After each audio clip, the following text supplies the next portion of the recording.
வள்ளி கணவன் பேரை வழிபோக்கன் சொன்னாலும், வள்ளி கணவன் பேரை வழிபோக்கன் சொன்னாலும்.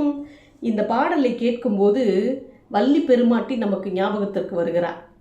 தேவயானியின் மணாளன் என்பதை விட வள்ளியின் மணாளன் முருகன் என்று சொல்லும்போது உள்ளம் சற்று உருகத்தான் செய்கிறது. வள்ளி குருமகளையா முருகன் திருமணம் செய்து கொண்டான் என்று பல பேரும் பலவாறு பல கேள்விகள் அவர்களுக்குள்ளே எழுந்து கொண்டிருக்கிறது. வள்ளி முயன்று முருகனை அடையவில்லை. இறைவன் வள்ளியிடம் வந்து அவளை சோதனை செய்து தடுத்தாட்கொண்டான்.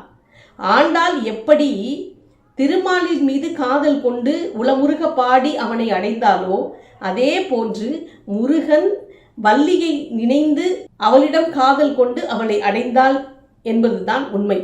முருகப்பெருமான் சூரசங்காரத்திற்காக திரு அவதாரம் எடுத்தவன். முருகப்பெருமானை பற்றி சொல்லும் கந்தபுராணம் அதோடு முடியவில்லை. வள்ளி திருமணம் பற்றி சொல்லுகிறது. வள்ளிமலை என்றொரு மலை. வள்ளி தோன்றியதால் அப்படி ஒரு பெயரா, இல்லை வள்ளி கிழங்குகள் விளைந்ததனால் அப்படி ஒரு பெயரா தெரியவில்லை. அந்த மலைச்சாரலில் சிவமுனிவர் என்றொரு பெரியவர் தவம் செய்து கொண்டிருந்தார். திருமகளின் அம்சமான அழகிய மான் ஒன்று அந்த வழியே ஓடி வந்தது. முனிவர் திருமாலின் அம்சம். அந்த மானை திரும்ப திரும்ப பார்க்கிறார். அந்த மானின் மீது முனிவருக்கு ஒரு மயக்கம்.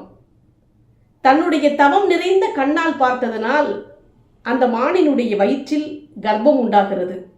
ரிஷி கர்ப்பம் தங்காது என்று சொல்லுவார்கள். கர்ப்பம் முதிர்ந்து வள்ளி கிழங்கை தோண்டிய குழியில் ஒரு பெண் குழந்தையை அந்த மான் ஈன்றது. அந்த குழந்தைதான் வள்ளி நாயகி. அந்த மான் பார்க்கிறது, இது தன் இனம் போல இல்லையே என்று நினைத்துவிட்டு அப்படியே அந்த குழந்தையை போட்டு விட்டு போய்விடுகிறது. அப்பகுதிக்கு நம்பிராசன் வேட்டையாட வருகிறான். ஒரு குழந்தையின் அழுகுரல் கேட்கிறது.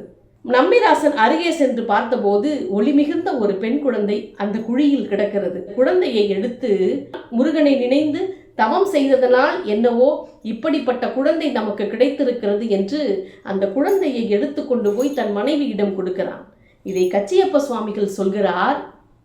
வந்தான் முதல் எடுத்த வள்ளி குழியில் வைகும் நந்தா விளக்கணைய நங்கைதனை நோக்கி இந்தா இக்தோர் இளங்குழவி ஈன்றெடுத்து சிந்தா புலந்தீர தேவி கையில் ஈந்தனள். பெண் குழந்தை இல்லையே என்று கவலைப்பட்ட நம்பிராசனுடைய மனைவியின் கவலை தீருமாறு இந்தா பெண் குழந்தை என்று நம்பிராசன் கொடுத்தானாம். இதுதான் வள்ளி நாயகியுடைய வரலாறு.